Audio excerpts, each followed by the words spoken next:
उत्तर प्रदेश के पूर्व मुख्यमंत्री एवं समाजवादी पार्टी के राष्ट्रीय अध्यक्ष अखिलेश यादव शुक्रवार को चंदला विधानसभा के प्रवास पर रहे। उन्होंने सपा प्रत्याशी के पक्ष में विशाल चुनावी जनसभा को संबोधित किया। सपा अध्यक्ष के प्रवास के दौरान मध्य प्रदेश समाजवादी पार्टी के नेता और पदाधिकारी इस जनसभा में शामिल हुए। छतरपुर जिले में पार्टी प्रत्याशियों के फार्म वापस लेने पर भी उन्होंने खुलकर जवाब दिया। चाक चौबंद तगड़े सुरक्षा इंतजामों के बीच उत्तर प्रदेश के पूर्व मुख्यमंत्री चंदला हेलीपैड पर उतरे। सपा प्रत्याशी पुष्पेंद्र अहिरवार के समर्थन में उन्होंने विशाल चुनावी सभा को संबोधित किया। प्रत्याशियों के दलबल और फॉर्म वापस लेने की बातों पर भी उन्होंने खुलकर जवाब दिया। भाजपा कांग्रेस पर तीखा हमला बोलते हुए समाजवादी पार्टी के राष्ट्रीय अध्यक्ष ने कहा कि आगामी समय में उनका किसी भी दल के साथ राजनीतिक गठबंधन नहीं होगा। बिजावर विधानसभा के मुद्दे पर प्रखरता से बोलते हुए अखिलेश यादव ने कहा कि भारी लेन देन के कारण यह सब हुआ है, अन्यथा स्थिति में समाजवादी पार्टी का प्रत्याशी इस विधानसभा से चुनाव लड़ता। चंदला प्रवास के दौरान पार्टी प्रत्याशी को जिताने की अपील मंच से की गई। इस बीच भारी संख्या में समाजवादी पार्टी कार्यकर्ता उपस्थित रहे। पत्रकार साथियों कहाँ से शुरू करनी है बताओ। बिजावर में रखा है तो टिकट आपके कहने पे वापस हुआ क्या? अरे यार दुर्गे से ऐसी तो लगा यार। मुझे याद है कि जिस समय कांग्रेस की सरकार बननी थी मध्य प्रदेश में और एक एक विधायक की गिनती की जा रही थी, सबसे पहले किसी ने समर्थन दिया था उस समय सरकार बनवाने में तो समाजवादी पार्टी का विधायक था।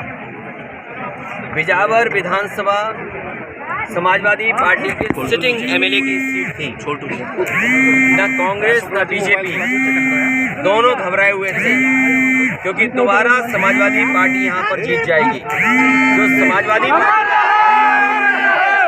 जो समाजवादी पार्टी का प्रत्याशी था वो आज भारतीय जनता पार्टी का प्रत्याशी है और कांग्रेस ने भी जो प्रत्याशी बनाया वो दूसरी जगह से बनाया। जो जीत रहा होगा वो क्यों किसी के दल में भेजेगा? सवाल ये है कि किसने लेन देन कराया है? क्या कांग्रेस ने लेन देन कराया है?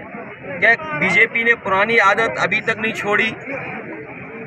इसमें कहीं ना कहीं कांग्रेस और बीजेपी दोनों मिले हुए हैं कि दोनों की मिली भगत से लेन देन हुआ है, वरना समाजवादी पार्टी का वहाँ पर प्रत्याशी होता। अखिलेश जी एक सवाल, इंडिपेंडेंट लड़ रहे हैं, किस उम्मीद के साथ आए हैं मैदान में? ये पार्टी के साथ सरकार बनाए, ये पुष्पेंद्र अहिरवार जीते और समाजवादी पार्टी के सिद्धांत और कार्यक्रमों को आगे लेकर के चलेंगे। अखिलेश जी एक सवाल मेरा है, लखीमपुर से पूर्व सांसद अलायंस का जहाँ तक सवाल है, क्योंकि कांग्रेस पार्टी ने मना किया है तो सबसे बड़ा सवाल उन पे बनता है।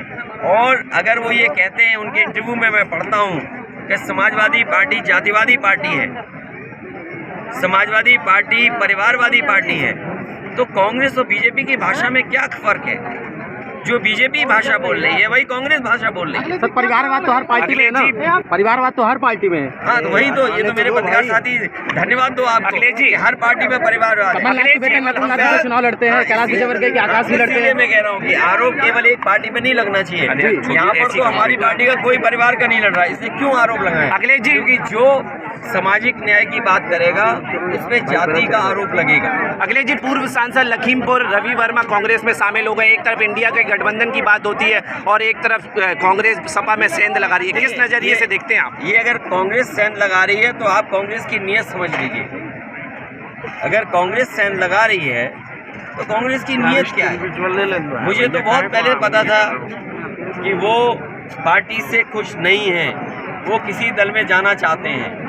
अगर कांग्रेस पार्टी सेंध लगा रही है तो सेंध लगा रही है, और मध्य प्रदेश के लोगों ने बड़े करीब से देखा है कि अलायंस को धोखा देने का काम किसने किया। आपके पहले आपके पिताजी यहाँ आया करते हैं आम सभा करने। सर लोकसभा में मुलायम सिंह जी स्वर्गीय यहाँ आम सभा करने आते थे आपके पक्ष में प्रत्याशी के, हमेशा जीतता रहा प्रत्याशी। आपने सभा की तो क्या उम्मीद रखते हैं कि आपका प्रत्याशी जीतेगा? मुझे पूरा भरोसा है यहाँ की जनता मदद करेगी पुष्पेंद्र की, समाजवादी पार्टी की, जिससे जीत करके यहाँ जाए और समाजवादी पार्टी की शुरुआत यहीं से हो। लोकसभा में अलायंस चलेगा, उत्तर प्रदेश में गठबंधन रहेगा कि टूटेगा? देखिए अभी गठबंधन की बात इसलिए मत करो, लोकसभा चुनाव जब आएगा तो गठबंधन की बात होगी। जो कोई भी बीजेपी को हराना चाहता है, एनडीए को कोई हराएगा तो वो पीडीए की ताकत है जो हराएगी। अखिलेश जी कहना चाहेंगे एनडीए को हराने का काम पीडीए की ताकत करेगी। और बीजेपी एक सेकंड बीजेपी ने तो इतने प्रत्याशी बनाए हैं जितने संभाग नहीं है मध्य प्रदेश में। अखिलेश जी मुझे तो ये जानकारी मिली है कि मध्य प्रदेश में भारतीय जनता पार्टी इतने प्रत्याशी मुख्यमंत्री के लिए घूम रही है जितने की संभाग नहीं है मध्य प्रदेश में। सपा की शुरुआत अरे यार सर, एक मिनट रुक जाओ, चाचा। कांग्रेस के तो हमारे बुजुर्ग हैं, अखिलेश जी, बुजुर्ग हैं तो इस तरह कह सकते हैं। अखिलेश जी, बुजुर्ग हैं तो यही हेडलाइन बनेगा और कोई दूसरी हेडलाइन नहीं बना सकता। सपा की शुरुआत मध्य प्रदेश में चलना से हुई थी पूर्व में। आप ही के पार्टी के सांसद पहले भी चंदा से हुई, कई बार समय समय पे समाजवादी पार्टी विधायक जीती है।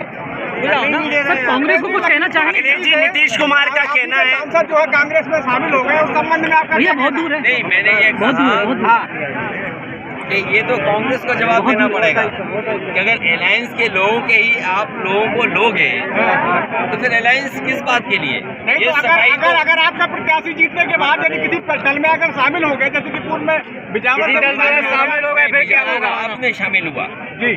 शुरू में कांग्रेस की सरकार बनी, अगर आपको याद हो। जी लेकिन जो सिद्धांत लेके हम लोग चले हैं, जी, जाति जनगणना, जी, जो दल जाति जनगणना कराएगा उसके विचार किया जाएगा। अखिलेश जी नीतीश कुमार का कहना है कि इंडिया गठबंधन में कुछ भी नहीं हो रहा। आप किस नजरिए से? इंडिया गठबंधन अभी नहीं कह रहा हूँ, इंडिया गठबंधन की बाद में बात होगी। फिलहाल ये ही मदद करेगा, चाहे वो इंडिया हो चाहे कोई गठबंधन नया बने। जिसकी जितनी संख्या भारी उसकी उतनी हिस्सेदारी में टिकट वितरण भी यही नियम लागू होगा। सहयोग से ही अब इसमें देखा जाएगा कि मौका तो मिलेगा, क्योंकि अभी भारतीय अखिलेश भैया! जनता पार्टी में तय कर रही है